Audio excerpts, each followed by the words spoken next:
Hey, Paul, I've been to the factory many times, but as I was coming in today, I noticed all these documents on the wall that I hadn't noticed before about the passage of the formula from one generation to another. Can you talk a little bit about how that occurred? Sure. So if I start from the beginning maybe and get into Well, that? not 1623, but...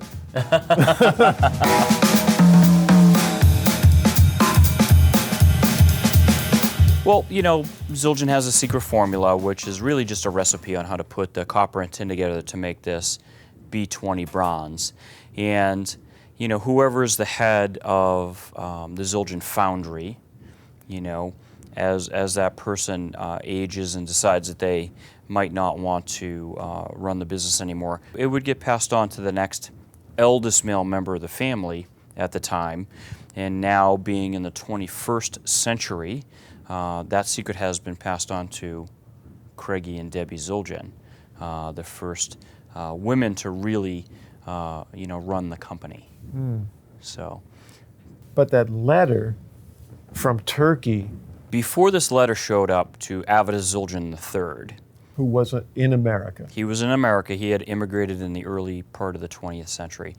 Avitus was a candy maker, and he made candy for different chains of stores like Woolworths and Sears and Roebuck. And he was very, very successful. He had a lot of people working for him, you know, just like right now, working making cymbals.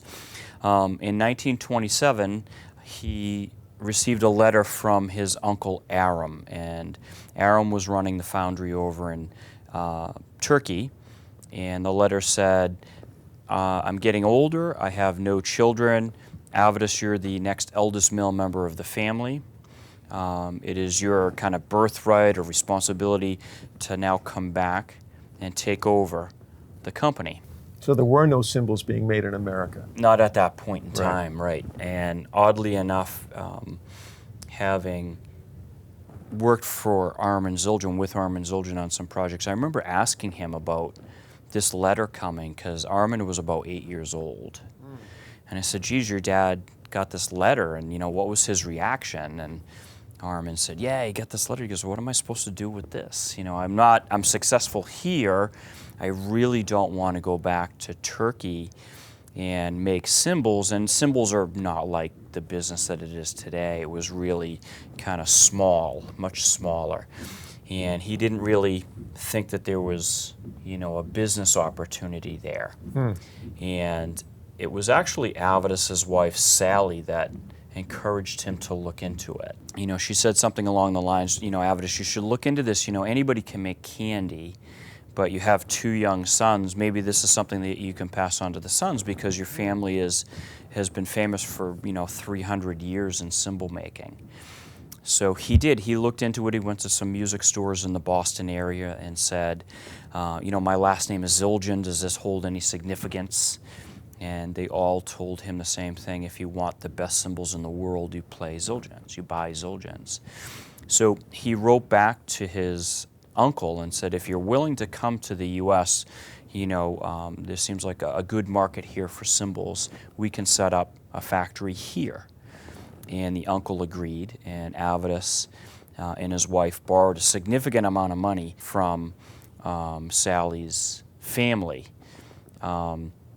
And they bought a taxi garage full of these old taxi cabs, and they pushed the taxi cabs out and they set it up like the foundry in Turkey, and bought an oven, which would have been like an oversized pizza oven, rolling mill, copper, tin, hammers, anvils, and just like in Turkey, you know, dirt floor.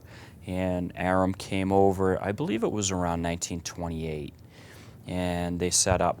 And this was in Quincy? This is in Quincy, Massachusetts. And yeah, they made cymbals there for a long time before coming to this facility here in Norwell. And the cymbals were a lot different back then. You know, what they were making, even though Zildjian was world famous for making cymbals that were thinner, just imagine how thicker they must have been prior to Zildjian making cymbals, because the cymbals that they were making in the very, very beginning were very appropriate for like a marching band or orchestral use. And the cymbals, as you know, John, they were very small. They were making 10s, 11s, 12s, 13s, maybe 14s, nothing on the magnitude of what, like a 22-inch ride that you would play now. And they were hand cymbals. They would much, heavier than we're accustomed to today. And I think the first customers for Avidus here in the U.S. Was the U.S. Army, because they had marching bands. But there was this, great new music that was emerging, and the way that I tell it, and I want you to correct me if I'm totally wrong, a lot of people would go out and see dance bands, and it would be like an orchestra that they would go to a ballroom and be entertained and dance, and then that kind of morphed into more of like a big band situation, and then from there you would get different jazz groups into bebop and whatnot. So there was a story that I learned not too long ago where Avidus and his uncle Aram decide that Avidus is they're going to make some cymbals, they're going to put it in a suitcase, and they're going to take them into one of the big hotels in Boston, where one of these dance bands is going to perform that night. So Avidus gets in there while the drummer is setting up his, trap kit. And he said to the drummer, I want to be a drummer like you, and I have some cymbals that I borrowed from another drummer friend of mine. Are any of these appropriate for this music that you're making? Clever. And very, very clever. Early research. Yeah. So the drummer went through the cymbals, opened up the case, started to tap on them, and Avidus was making mental notes of, some of the things that the guy was saying. And then he abruptly shut the case, pushed it back toward Avidus, and said, "Don't waste your time with these cymbals, kid. Get yourself some Zildjians." And little did he know who he was speaking to. And, I really tell people that if it wasn't for the work that Avidus III did with the famous drummers of the day, cymbals wouldn't be like they are now. So we really, Zildjian was world famous, and they're great craftsmen. But I think, and you might agree with this or disagree, but there was kind of a disconnect from the end user to the manufacturer as far as making sure that they're designing models like we do today. So that's, Avidus took that experience with that drummer and decided to go out and meet with people like Chick Webb, Gene Krupa, Joe Jones. And Gene was really instrumental, pun intended, in discussing with Avidus the types of cymbals that he and his colleagues needed. And he said, the cymbals that you're making, they're too heavy for this music that we're playing. They need to be much thinner so we can accent and phrase on it. And I believe at the time they were still doing a lot of timekeeping on the snare drum. Mm-hmm. So the cymbals were smaller, they might have been choked or just accented, and no time was being played on them yet. So that's kind of how the evolution of the cymbals came to be as we're knowing them today. And then I understand that Gene was the first person actually to ask for slightly bigger cymbals that he could carry the ride cymbal pattern on. I'm going to have to take your word for that, because I'm not Well, I've been expert. trying to find the answer to that question. But Craigie told me that her father told her that Gene was the first one to ask for that as well. Yeah. And I remember asking an old drum teacher in New Jersey, Carl Wolf, I believe his name was, who the first person he heard playing the ride pattern on a cymbal was. And he said that he thought it was Gene in the 30s. Oh, no kidding. Oh, that's fantastic. And when we say that he played a bigger cymbal, it was probably a 14 or a 16. Yeah. It wouldn't be, I remember Armin telling me it wouldn't be much bigger than that at that time, because the rolling mill back then was run by leather belts, and when they tried to put a bigger piece of metal through, sometimes it would get stuck. Oh, wow. They'd have to open up the rolls and restart everything. So, that's what he told me. We'd have to go back and look through some catalogs and see what they say. But, in the beginning, because they were for marching or orchestral use, the guys were using something much, much smaller. And, than we were accustomed to. Zildjian didn't need a big oven at that time Right. because there was no demand or no need. They didn't know there was demand for something Right, like that. right. And Avidus was just fantastic on, what do you need? I will make it, because he wanted to make it a very, very viable, successful company that would sustain itself on a daily basis. And I like to say that, because of his candy business, he wanted to make what people wanted, and he wanted to get the cymbals out to the music stores. For a long period of time, you might write to Zildjian and say, I need a pair of cymbals, and you'd send them the money, and they would make you the cymbals and send them to you. There's also stories about drummers waiting for crates of cymbals to come from Constantinople and land in Boston or Chicago or Philadelphia. And if you were privy enough to know that this was coming, you'd get there early and try to find something within the crate that would work, because there was really no cymbal models back then. There were sizes, and try to find something that would work for you. And at some point, we had a slightly bigger collection of cymbals, and then you began to put labels on them like ride and crash. Mm-hmm. But prior to that, they were just general cymbals, Yep. and the artist would decide what the best application was for them. Like yourself, talking to some older drum teachers, I was fortunate enough to work with some people early on when I started that had been here for 40 plus years. And when they would be rolling out the metal, the batch sheets, or what we call an oven sheet, would just say paper thin. Thin, medium, heavy, and they would make it, and then everything would go onto a shelf. And then if an order came in from the store saying, we want a paper thin 16 or XYZ medium or something, the cymbal testers would go to the appropriate row and find it.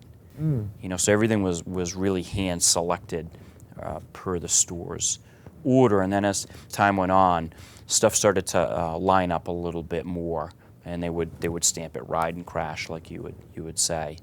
And it wasn't until the late 70s, I believe, that they started manufacturing, saying, we're going to make a medium ride. This whole batch is going to be a medium ride, and this is going to be a medium crash or a thin crash, and that's what they would get out of it. Because sometimes when you would make a batch of cymbals, and I remember this, on the batch sheet, they would anticipate fallout. So if we were, as a lathe operator for as many years as I was, if it was a medium thin crash oven, they anticipated there would be so many mediums and so many thins in there, just because of the manufacturing back in the day. And were they starting with the same size piece of material of that Zildjian alloy? Yep. Yeah, the casting would be the same size. And it's still that way? Yep. Or is there a casting for a 22 that's different from a casting for a 14? Well, the casting weight will be different. So if you're going to make a 22, you have to have a heavier casting because you're making a bigger circle. So a 14 would be somewhere in the neighborhood of 4 or 5 pounds. A 22-inch ride cymbal could be in the neighborhood of 10 or 11 pounds. And that's just so when you're rolling it out, you get a big enough circle to work with when you're all done. Yeah. But the beauty of all of the professional cymbals that we make now all start from this really fantastic bronze that was discovered in 1618. Right. So, and it's how we here at the Zildjian Company manipulate it through different cup shapes or curvatures and hammering and lathing and not lathing this part to get to the different sounds. It's really exciting. It's almost limitless. Well, and the collection of sounds has only expanded through the years as the manufacturing processes have been discovered. Right. Okay, there's an advantage to putting this size cup in this weight cymbal, which it was all hit and miss prior to the 60s, shall we say. In the 60s, it started to be refined a little bit. Yeah. And is that because the machinery or the machinery operators became more consistent? I think a lot of the things, the advances in cymbal making address sound needs for drummers. So if we talk about cup shapes for a second, so if you go back to a lot of vintage A's, sometimes you'd have the same cup in an 18-inch crash as you would in a 22-inch ride. You know, it might be what we call our medium cup. And we have a cup called a special cup, and really that doesn't describe what it's going to do, but the cup is in between what the medium cup is and what a large cup is. So if you think of a large cup, that's something that you'd put in like a rock ride.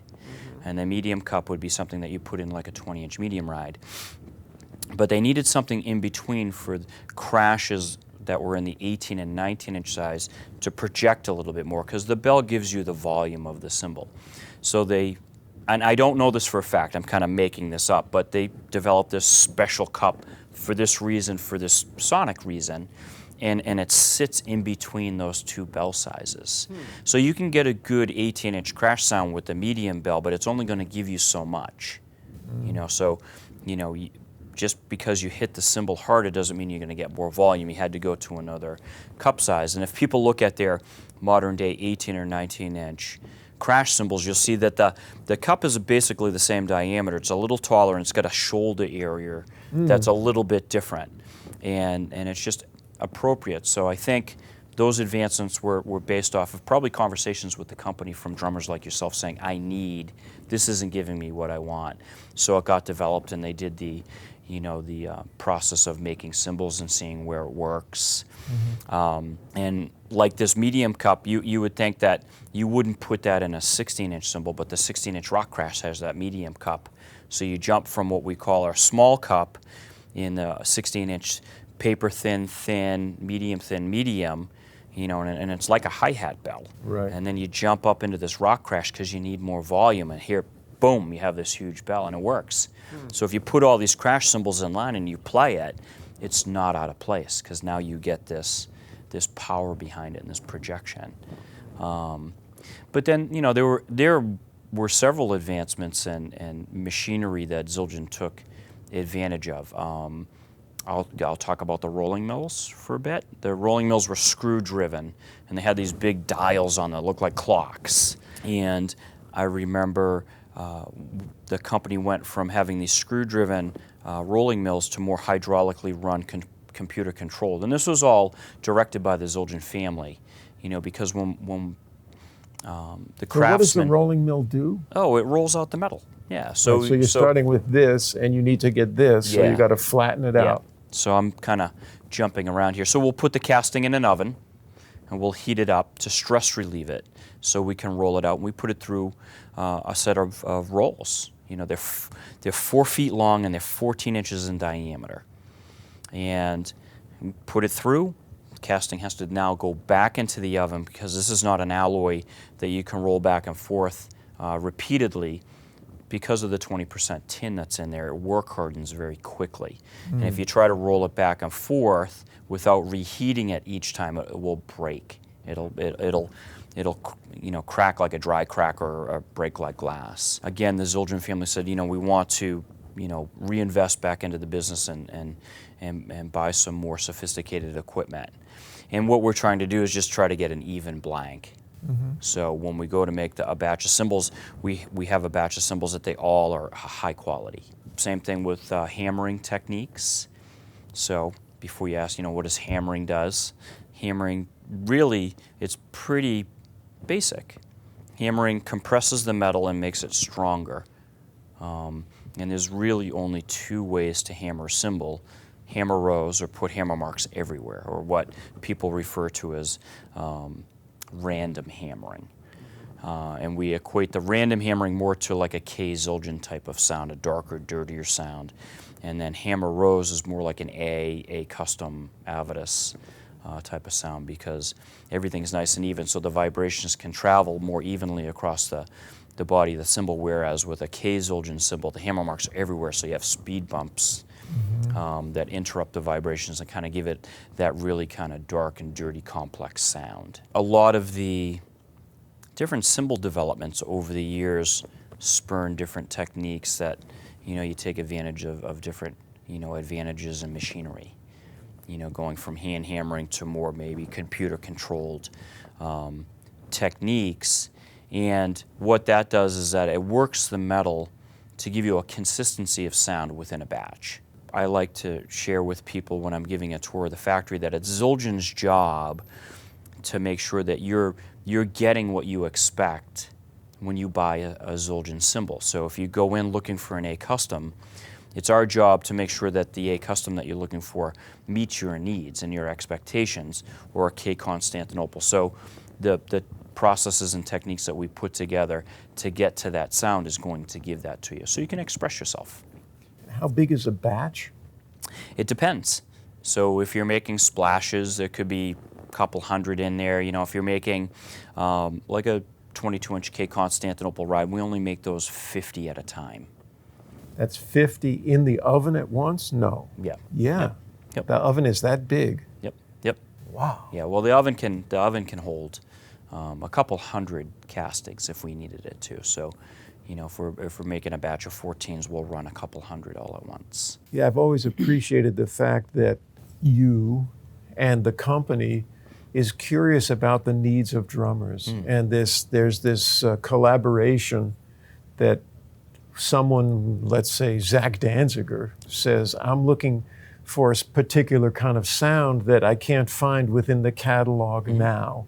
And they will describe that sound to you, and then it will be your challenge with the machinery and with the alloy and with the hammering techniques that you have to modify or make a really specific, particular kind of combination that try and meet that need. And this openness to meeting the needs of an evolving musical situation has been there from the very beginning. Very beginning, yeah. Again, we have to thank Avidus III for that. The company is following the music, you know, because if you don't have the tools to do your job, that's frustrating. It's like a carpenter without the right hammer, let's say.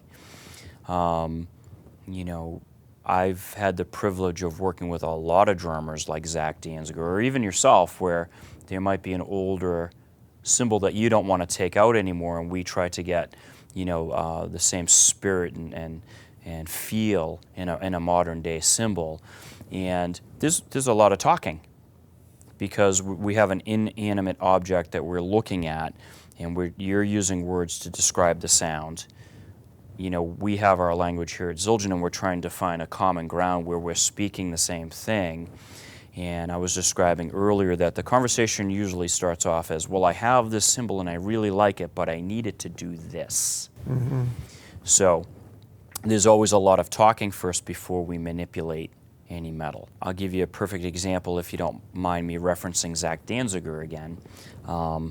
People really wouldn't equate the 21-inch K-Custom Special Dry Ride that came out back in like 2001 with him, but he had a need for that cymbal for the situations he was playing in. And he needed some really, really good stick, some crashability, but he needed it to not overwhelm the stick, a little bit of a bell sound.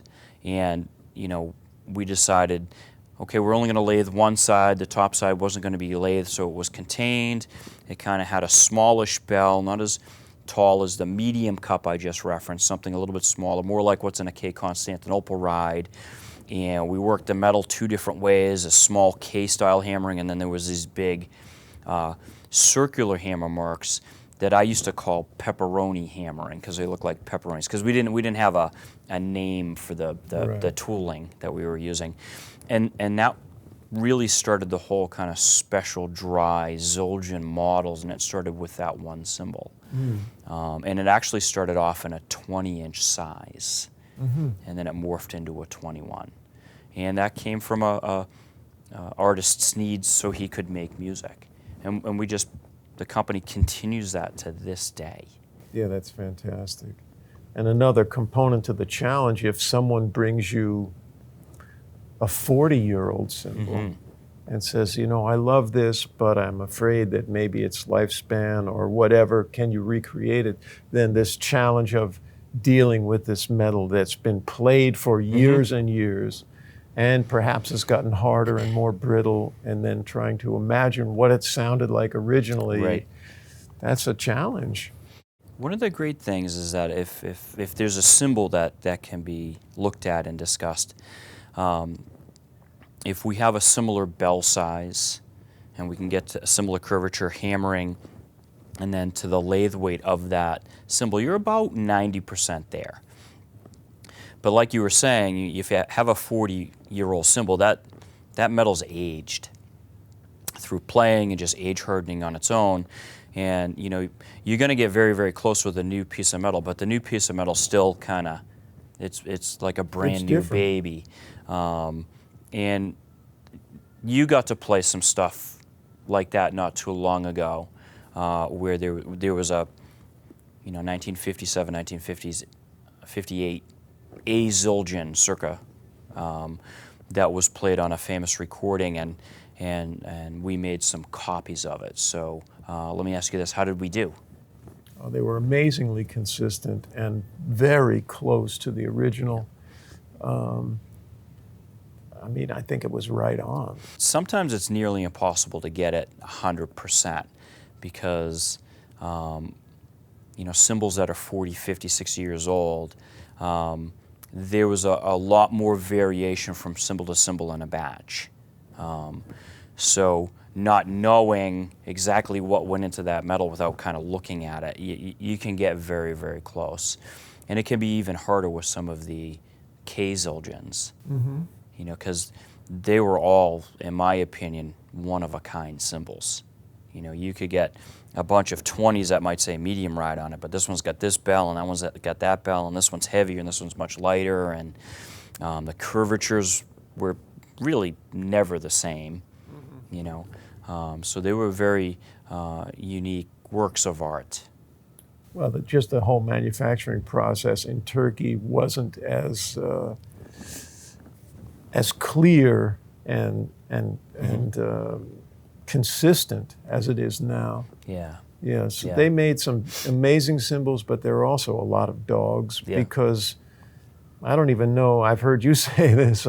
We don't even know if there was even a drumstick in the factory. Right. Yeah. Yep.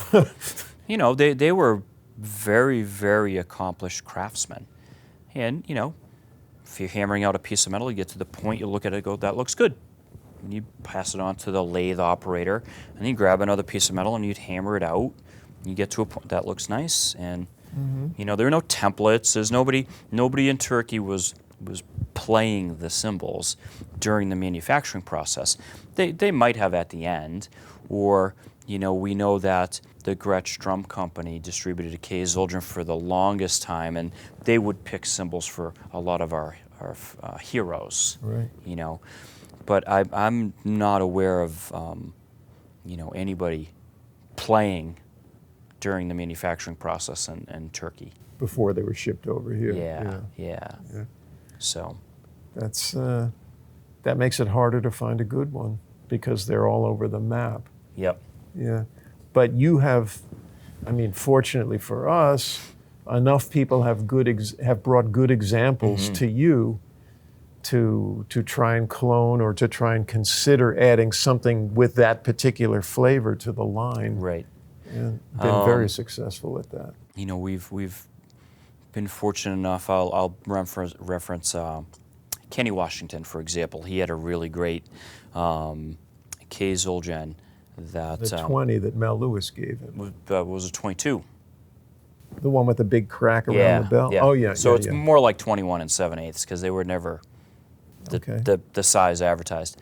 And he brought it in, and it was cracked, and it was really on its last legs.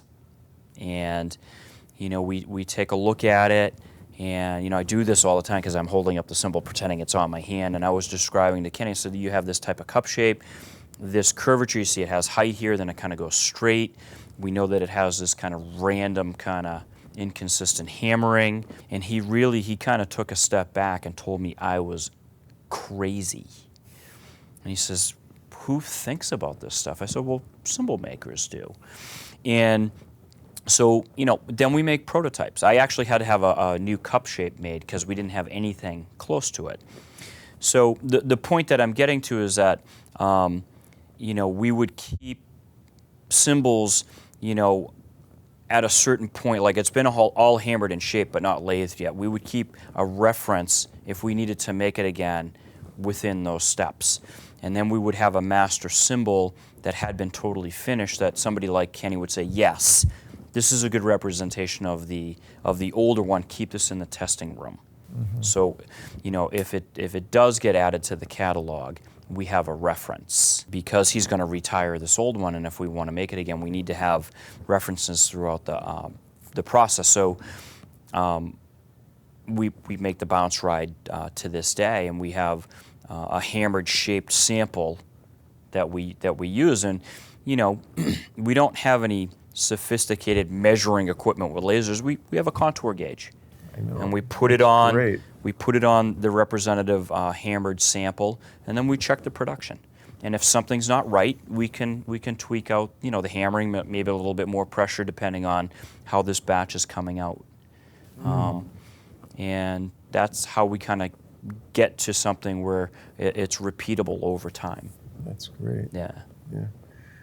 We've been talking about the past and processes in the past. I don't know if you can reveal anything, but where do you see things going in the future?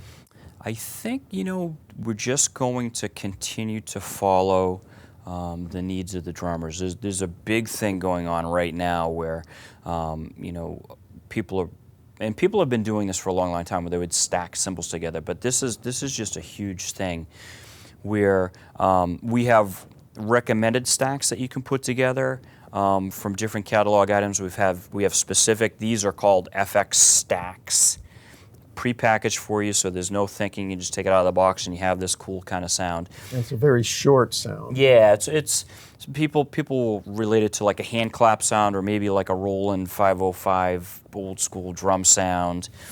And I see more of that happening. There's going to be more of these sound colors. One of the things that I've noticed during my career here is that, you know, you would have people that were A Zildjian players who play A's and A customs, and they were pop and rock and stuff like that. And then you'd have people that would play K's and K customs and K Constantinoples, and they might be more bluesy and jazz. All the rules are gone. Drummers are just going and finding colors and putting their sets together.